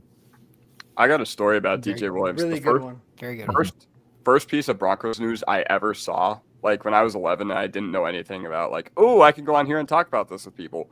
First Bleacher Report article I ever saw was one where DJ Williams had leaked the Broncos defensive playbook in 2012. That's right. Oh, that's right. I remember that. That was so crazy. Yeah. Nah, he was a beast. He was so And Al Wilson, DJ Williams, these were some of the first football jerseys I had, were those guys. So a lot of respect to DJ Williams. And if you guys haven't watched it, go look it up. DJ Williams, Josh McDaniels cheating. You'll hear him talk about how Josh McDaniels was cheating when he was coaching there. It was hilarious. But yeah, DJ Williams, I think, should be a Ring of Famer, man. He was so good, and it's very rare that you find linebackers that just produce at an insane level no matter what position they're asked to play. And he never complained about it, at least to my knowledge. Yeah, no, he was amazing, man. He was a unbelievable player. Like you said, I think he was durability, if I remember. I don't think he missed a lot of games except for the times that he was suspended. I know he failed the drug test too, so he was a controversial dude, but that's kind of what you need from your linebacker. Yeah. Like your middle linebacker, you need some. You need him a little crazy. You don't want someone like Alex Singleton, nice guy. Cody Barton, just a splendid human. I want somebody that's gonna kill you, and then get a DUI after the game. That's why Georgia's so good. Like Bill Romanowski, bro, spitting on people's faces, and hell yeah, that's what I'm talking about. Danny Trevathan had to have been crazy. Yeah. Yeah. All right, Mark, let's cap us off, man. We should change the name of this show to Horsepower 2 Hour. Right. We're never keeping this down to an hour. I can tell you guys that. Exactly. We had Russell this shit on at the beginning, I know. We added time. I know. Oh, dude, Willis McGahee. Yeah, it's a good one. Good job, Kodiak. I like that. My first jersey, believe it or not. Wow. Is it? Oh, my first jersey was Brian Greasy. Yeah, I like that one. Ooh. Wild. Anyways, my segment is called what is it called? Broncos Then and Now? No. Yeah. Broncos Then and Now. That's the one. I have a bunch of different files here, so I wanted to make sure. Rankin files yours. Broncos Then and Now. So what I'm gonna do for mine is it's gonna be fun, and it doesn't have to be like exact, but I'm just gonna go around and kind of rapid fire ask anybody who's better. I'm gonna give you guys two players. I'm gonna try to make it to where like it's a current guy on the roster and then somebody from the past, and essentially in those situations, like would you swap this player out for the other one or not? And then I'm gonna have a what's who or what's worse segment. So there'll be like who's worse in terms of players. It could be, and both of these could be executives as well. And then there's also like maybe some memories and some other things in there as well. So I think you guys will start to get it. So I'm gonna start off with my man David. And I'm gonna ask you, who is better, Riley Moss or Bradley Roby? That's a good one. Dude, I'm going with Riley Moss. I can't remember anything that Bradley Roby's done outside of like one interception, man, if I'm being honest now. That might be revisionist history because I think it was pretty decent, his rookie year playing slot. But, Riley Moss, man, Riley Moss was awesome this year. I'm going with, and, he's a white cornerback, so you get like added bonus points for being white at the position. I know that might frustrate some people, but it's true. And, I'm going with Riley Moss. All right, I love it. Kodiak, I'm going to ask you this one, Rand. This is for you, all right? Who's better, PJ Locke or Will Parks? Man. Oh, wow. That's a good one, huh? Honestly, same player. But listen, I will say, Will Parks, he at least kind of had that leadership back then. Like, you knew that him and Simmons were coming to their own as leaders. Whereas, and we also had no leaders. Yeah. And we also didn't play important games with Will Parks. Whereas last year we played a lot of important games with PJ Locke, and he was clearly the biggest liability on the team on the defensive side of the ball in those contests. So, yeah, once again, same player, but yeah, who's worse? I mean, is this who's better? Who's worse segment? Who's better? Like obviously now they're both like back. They would be backups on this team. So who would you rather have as a depth guy? I'd rather have Will Parks. All right. I dig it. All right. Jeremy. Oh, this is a good one. Eddie Royal or Marvin Mims? Ooh, man. These are good. I like all three of these questions. Dude, Eddie Royal should have been talked in our last segment. Yeah, he could have been. I literally should have looked at my list that I had because I had so many underrated guys from that. Naturally, I didn't even think to do it. Damn. There's a couple more too. You guys would be like, oh shit, he was good too. I think Mims might have a little bit more of a ceiling, maybe, hopefully. But man, I'm gonna go Eddie Royal. Yeah. Eddie Royal was just a dog, especially that rookie year. He had that one game where he just absolutely torched Jay Cutler, and he was just such a smiley assassin like Steve Atwater was on the defense. Just a sweet guy. But man, you could not cover that man. And great name too, Eddie Royal. That's just. You remember his Burger King commercial? Oh, he's get the royal treatment. Yeah, I remember that. That's right. That's right. Go get the royal treatment all the time. Give me the royal treatment. Was he a 1,000-yard receiver? I think so. I think he was 980 yards in his rookie year, dude. Yeah, he was nasty, dude. But before you move on, I gotta say something about Bradley Roby real quick. Bradley Roby, I don't know if we win the Super Bowl without Bradley Roby. He knocked the football out when I think it was the Chiefs. No, Steelers. Steelers were driving on us. Yeah, Fitzgerald Toussaint was the running back. I was there. I remember, yeah. Yeah. And it was him punching that ball out that basically ended their go-ahead drive that they were on, and the rest is history. So I know it's hard. Sometimes you kind of forget, and when he goes to a different team, he kind of gets forgotten about. But man, Bradley Roby was huge, and that scoop score TD was the last time we beat the Chiefs on that one play too. Bradley Roby was very, very nice. Now, I hope Riley Moss surpasses him, and I think Riley Moss is playing cornerback 2, and Roby was playing 3 at the time, I think, because of Chris Harris and Talib, so it's a little bit different. But yeah, Bradley Roby, big ups on him. What was the second one? What was the second one you said? Oh, Will Parks or PJ Locke? Yeah, okay.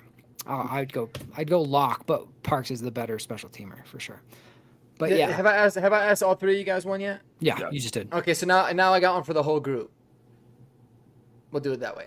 Okay. Sean Payton or Gary Kubiak? Oh man, I don't think people are gonna like my answer. You can't go wrong. I don't think, honestly. For this team. Go ahead, David.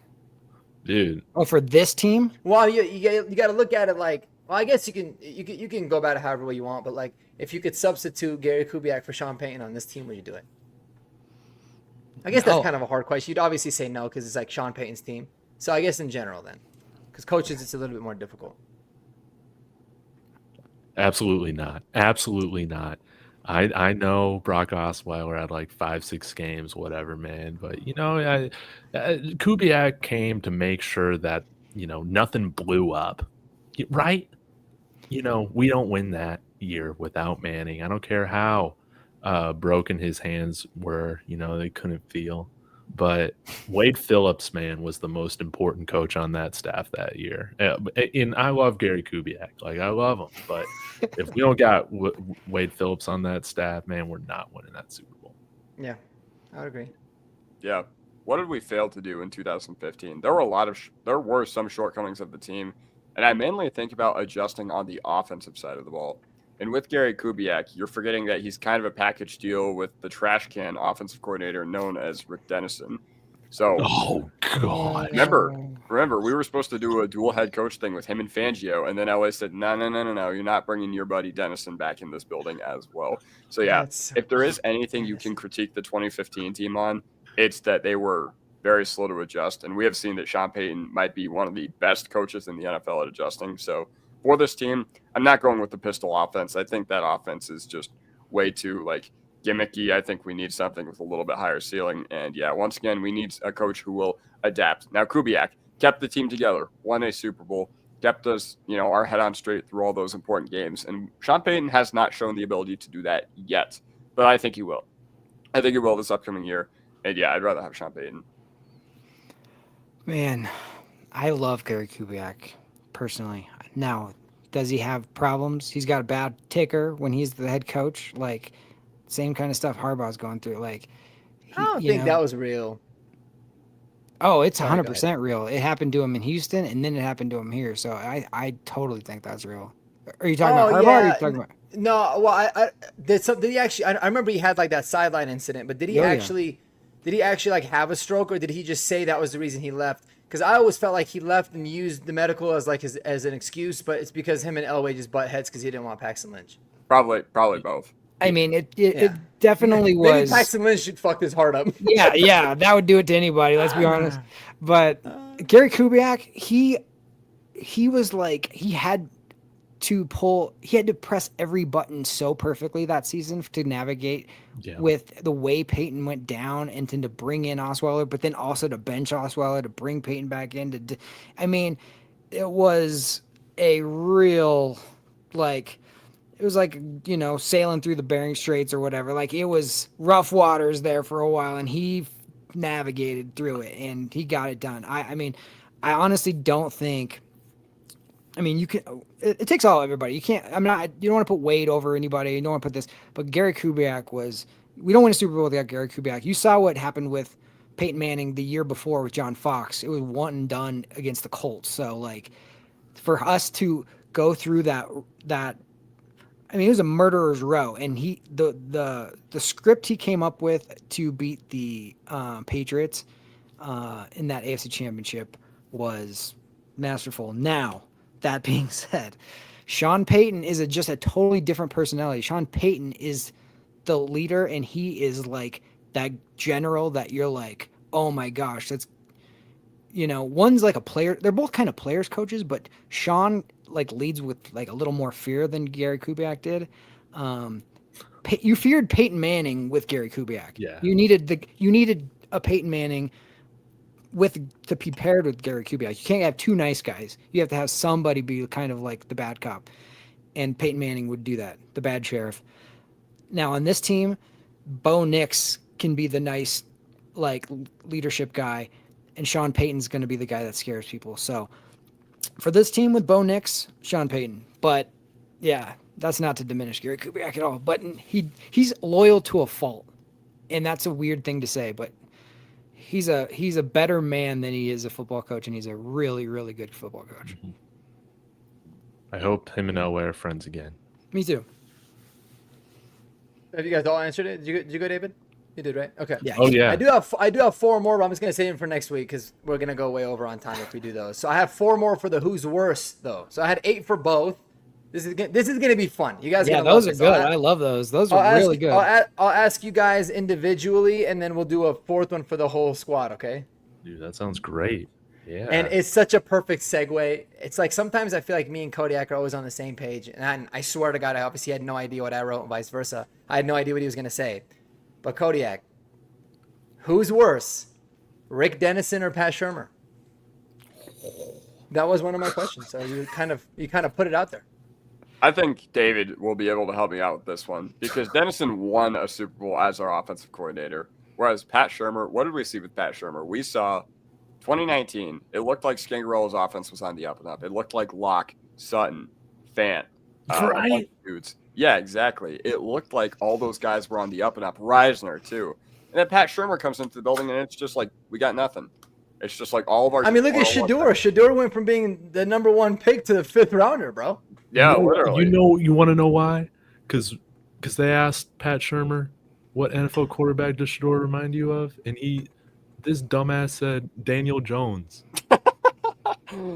Oh my goodness! Yikes! No way. What? Hold on. He's still the OC there? What? Is he still the OC at NCU? Yeah, but my prediction on my Buffs channel, I've said this a couple of times. I don't think he makes it through the season because we got Byron Leftwich there, and Byron Leftwich actually that's called the Super Bowl winning offense. Yeah, so true. But yeah. But he said, reminds me of Daniel Jones. It's like, dude, you're doing him no favors. Way to hype up your boy. Yeah, way to hype him up. Daniel Jones. What a dummy. What a dumbass. So are we saying Pat Shurmur's worse? Or what are you saying? Oh, yeah, Pat Shurmur's way worse. Dude, and like the incompletion line, that is just insane, man. Yeah, just got practicing incompletions. The incompletions. I'm curious. Actually, holy shit, I didn't even know Rick Dennison is still coaching, by the way. Who? In the U.S.? He's the run game coordinator for the Seahawks. Right now? What? Yeah. Wow. Dang. In 2025. But, I mean, has he ever called an offense like himself? I think he did. But that's because Clint Kubiak is at the Seahawks. Oh, yeah. He did. Rick Dennison actually called the offense one season in his career for the Bills in 2018. They finished 29th overall, and he was fired after 1 year. So that's cool. Right. Is that worse than Nathaniel Hackett or better? No, nothing is worse than Nathaniel Hackett. Nothing. Because we had the NFL's worst offense, I think, right? With Nate Hackett. It was like the worst offense since like 2000. Yeah, the worst offense since the 2000 Browns, right? Something like that. I remember at home, all the fans, you see them on Thursday Night Football just walking towards the exits while the game's going into overtime. What was it, 6-6 or like 9-9 or something? Yeah, my dad was one of those people. He was just like, we're not staying. We're just like, screw this. So brutal. Dude, that season almost made me quit being a Broncos fan, man. And I never even thought about that, Brutal. Pat Shurmur's bad when Alex says he's way worse than someone he identified as the trash can than Rick Dennison.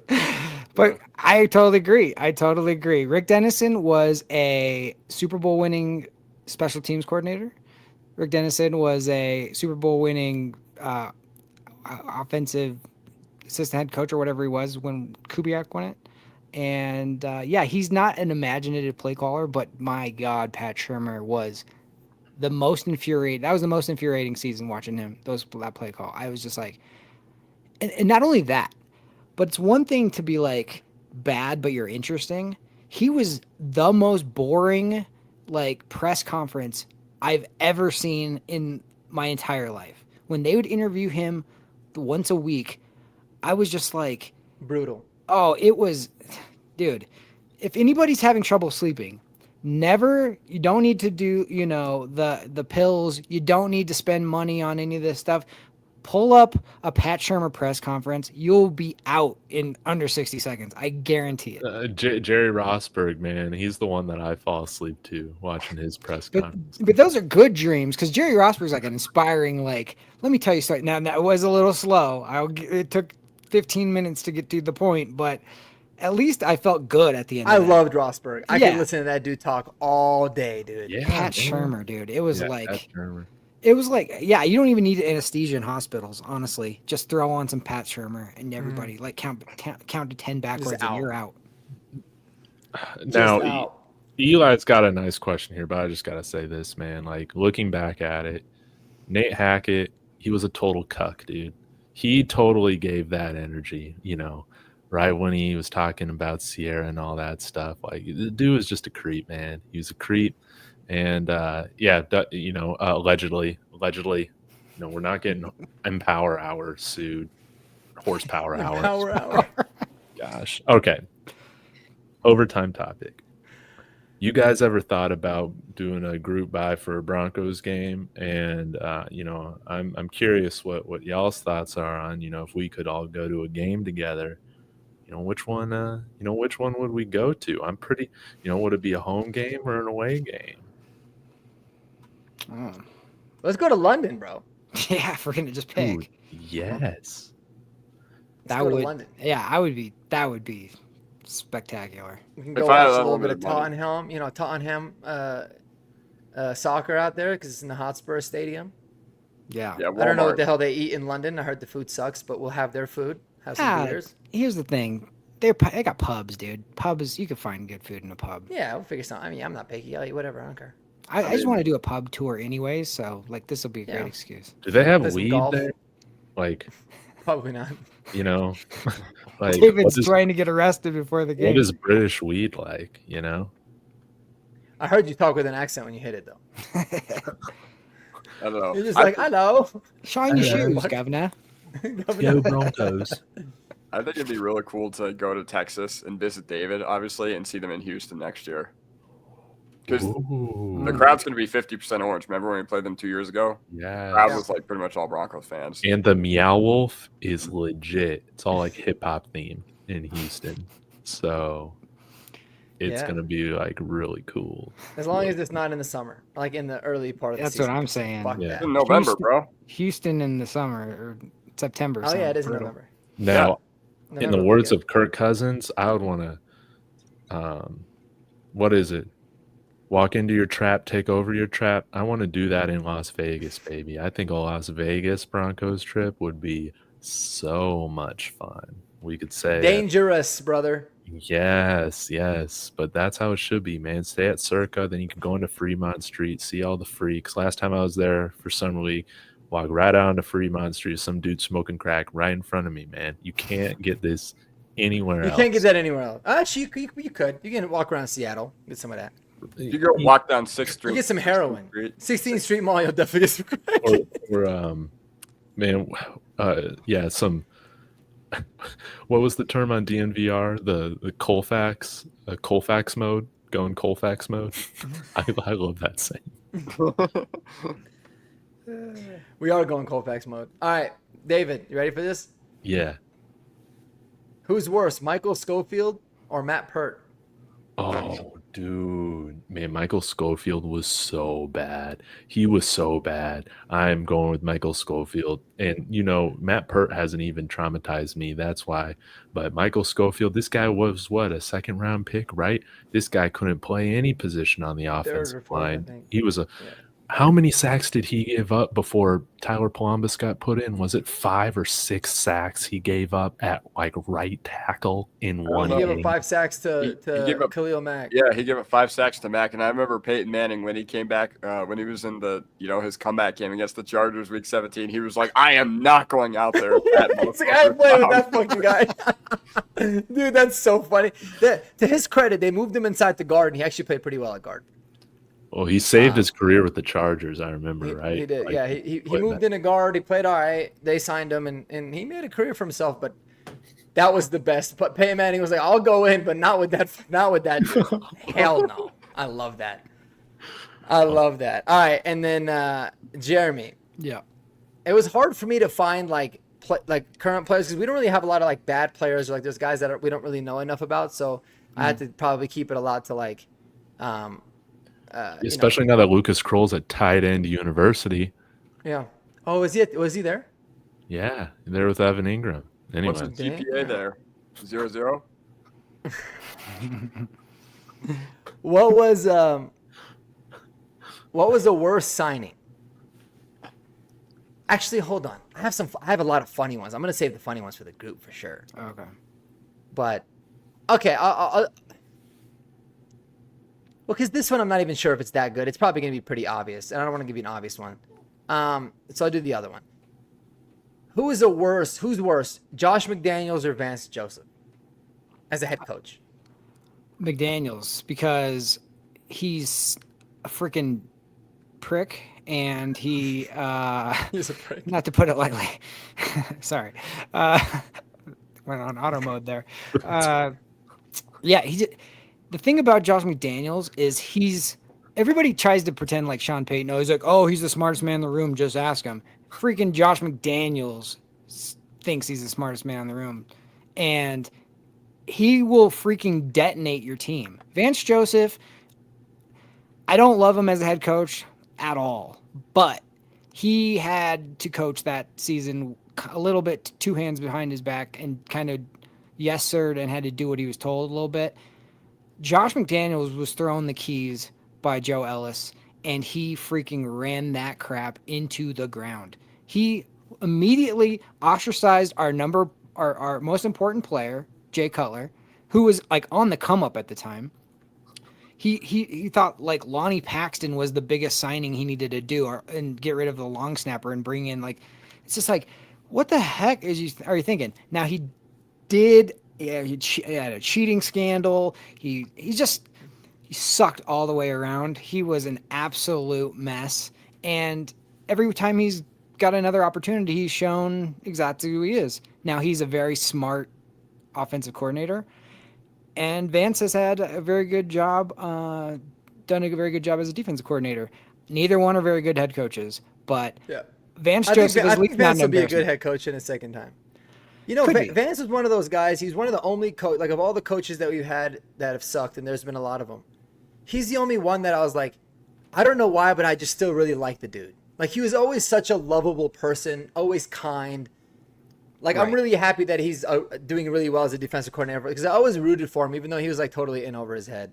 But that was one of those where, like, right when I asked it, I was like, yeah, it's probably not that close. Like, Josh McDaniels was pretty bad, but Vance Joseph as a head coach was pretty terrible too. I mean, he would have Von Miller drop back in coverage all the time.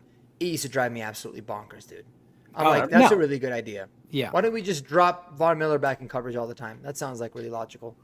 Let me throw one back to you real quick. Josh McDaniels versus Nate Hackett. Oh, Nathaniel Hackett's the worst head coach in the history of the sport, not just the Broncos. There will never be a head coach that's that bad and that incompetent. Period. It was like I thought about not ever being a Bronco fan again. That's how embarrassing it was. When you have the stadium counting down the play clock for you, bro. Brutal. And you don't even know how to handle like anything, the media, nothing, and then like they have to hire basically a babysitter for you to tell you when to call timeout. That is next level incompetence. He was horrible. I'm actually shocked we won as many games as we did. Now I'm saying that because he is also another very nice person who's like if like you met him on the street, you'd be like, oh, I like this person. He's a nice I don't know guy. though. No, I think he's trying to bang my wife. Yeah, he's almost so corny. I'd want to just punch him in his face. All right. You know what I mean? Yeah. Like, it was like, yeah, I don't get it. That dude. Cringe is the term I think. Yeah. I do want to bring this up, man. I forgot this. So you know how the year prior in 2008, Eddie Royal, rookie year, had 5 touchdowns, 980 yards. One of the other moves that Josh McDaniels does when he first takes over is he goes and signs Jabbar Gaffney to a contract. Jabbar Gaffney. And Eddie Royal's sophomore production drops down to like 300 yards on the year, man. Because freaking Jabbar Gaffney got like 700 yards. Yeah. It's like Nate Hackett was like in love with Russell Wilson, but Josh McDaniels was in love with Matt Castle. So it's like, man, either way you go, that's bad. That's bad news. It was wild. Like Josh McDaniels, it's funny because like he tail spun the team, but like it led to Peyton Manning directly. Right. If you think about it. No, 100%. Right? I thought about that. And then with drafting Tebow. the Tim Tebow and all the stuff that happened, and he drafted DT. Demarius Thomas, Yep. right? He drafted I think Robert Ayers had a couple good years. No Sean Moreno, right? It was no Sean Decker, Abraham. yeah, right. Yeah, Decker. He left us with some presents, at least. He did, but then he Right. also traded a future first-round pick for a corner that never played. Ever. Yeah, Oh, dude. Alfonso Smith, right? Alfonso Dude. Smith Smith. was 5'9" corner. horrible. 5'9" corner, baby. So it was like, Yeah. holy shit, man! Like it's wild. Like he did some crazy stuff. I don't know. Yeah. That's a good one, though. Yeah. These are fun. These are fun. All right. Now this is for the group. You guys are gonna love this one. This is a good one. All right. What's worse, Nathaniel Hackett or Clay Webb Powerade? Like, what's worse to endure? Dude, In if they general. bottle it up, man, they bottle it up. That Like thing you is- had to oh. either drink Yeah. Clay Webb's Powerade Right? or go through another 15 games of Nathaniel. Dude, it's just protein, man. I'll go through I'm that. fucking yeah, chugging it, no dude, problem. yeah. I won't even plug my nose, bro. That's right, dude. I'm backwashing that thing and then drinking it again. It's exactly what I'm doing, dude. I could never. I might die if I go through another Nathaniel Hackett Yeah, I would die. season, man. There isn't much I wouldn't do to spare Broncos country from experiencing that again. Yeah, it'd be easy. Dude, I'll yeah, man. Do the Clay Webb special, man. Ice bucket challenge. Let's go. Clay Webb ice bucket challenge, baby. You guys love football more than me. Man, we got some weak fans out here. No, I don't know if they're saying this, but they're all like, Hackett, man, you guys aren't real No, he's saying Broncos fans. if you're not- he's saying who's worse.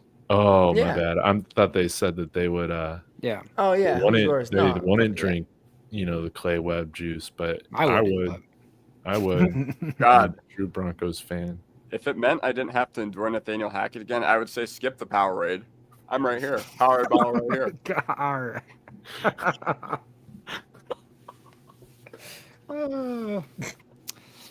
He's got the glasses on for it. Yeah. Shit, my eyes are protected. Open wide. It's like the dentist. Open wide. Oh, okay. Yeah, dude. Give us another one, Mark. You guys want? Yeah, you guys want another one? All right, that one was a lot easier than I thought it would be. All right, this is gonna be a tough one. This one I always go back and forth with. What was worse, the Super Bowl 48 loss or the Raheem Moore loss to the Ravens? Oh, I got this one for sure. The Raheem Morris, the Raheem game was worse because we should have won that game and we should have won the Super Bowl. At least, I mean, that Super Bowl sucked, but like it felt like God was against us that Super Bowl. We had to play in New York in the cold. The first snap goes over our head, and then we got trounced. At least we knew it was over, like, after the first quarter. You just knew how that game was going. Now, the Raheem Moore game, him waving your season goodbye as the ball goes over his head, all you had to do was just wait and make a tackle. Even if you don't make the pass breakup, just don't let the guy get behind you. That's very simple. I'm still mad about it. Clearly, I can tell, dude. that's the worst I can game. tell. That's not the worst. Fuck it. That's the second worst game in Broncos history in my life.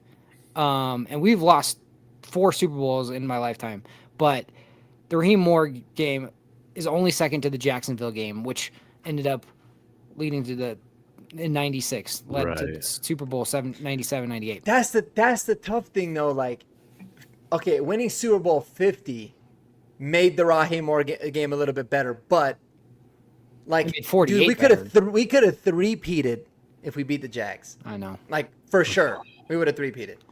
Well, and after the Raheem Moore, wasn't there like a minute or so still left on the clock, dude? Yeah, and we kneeled. With all 3 timeouts, I'm pretty sure. That's which- insane. Yeah. Yep. Well, it was like it was 4th and 2 at like the 50, and we punted it. I think. Yeah, it was something weird. No, there was like it was in best part. It was 3rd and 7, or maybe even 4th and 17. Dude, I swear to God, they were playing that game the other day on NFL Network. I didn't watch it. I've yet to watch it a second time. I don't even remember what Dude, happened. I can never. All I remember is that Trendon Holiday had 2 return touchdowns. That dude I was a remember I was freezing. boss. in the South Stands. I was you were there. Yeah, I was there. I had a hockey That's game the next day. Dude, I can't even imagine. I swear to God, if I was at that game, I would not have made it home. And Then again, I was 11, so I didn't understand the magnitude at the time, but I was like, dang. Yeah. And to lose the game when Payton is running to his right, throwing back against his body, which if there's any quarterback in the history of the NFL that you think would not make a mistake like that, it was Peyton Manning. And he throws his one effort ball, maybe of his career, or one of the few, and to get that picked off was just like, that was one of the toughest losses I've ever swallowed. Like, that was, if we didn't win Super Bowl 50, if we didn't end up with Peyton Manning getting a ring, I would have I mean, that game still bugs me, but like, it would be way worse. Yeah, 100%. 100%. And the crazy part is we would have played the Patriots, who weren't that good, the following week, and it was 65 degrees, dude. I know. Just like every other Patriots AFC Championship game. Yeah. That's one of those ones, honestly, like the way that just I look at life, that I go, I don't understand this, but like for whatever reason, this is like meant for this to happen, and I don't know why. Like, everything stacked against us. We shouldn't have lost that game. For it to go down the way it did and to lose that game and the cold, all that stuff. That's why when Super Bowl 50 happened and we won that, it felt like, okay, that's why. For the storybook walk-off Peyton Manning moment, Yeah. you had to make it, you had to up the stakes that much more because of Raheem Moore in the Super Bowl 48 before that. Yes. Thank God I wasn't married that year, bro. My wife 100% would have divorced me, dude. I was a mess for a month. I was so mad. An absolute mess. I called in sick all the time. It was bad. That game made me realize I probably need to get my priorities straight, dude, in my life. Probably just Like, need to start I cannot let someone have control over me like this. Oh. Fuck that game. Yeah. That's how I that feel. was horrible. Yeah. Well, guys, thank you for another Empower couple hours. Is Horsepower. that what we're calling it now? I always call it Empower Hour. Until they're a Empower feels sponsor, it's horsepower. Yeah, Horsepower Hour. Yeah, Eli, Richie, Rich, Yes, Deanna, nice to see everybody, you thank guys. you so much, for being in here. Ladies. We'll be back next week with some more great questions from Mark and hopefully some other Russell Wilson drama to talk about. Until next time, guys, please be sure to smash that like and subscribe to everybody. Have a wonderful night and go Broncos. Go Broncos. Go Broncos, baby. Peace.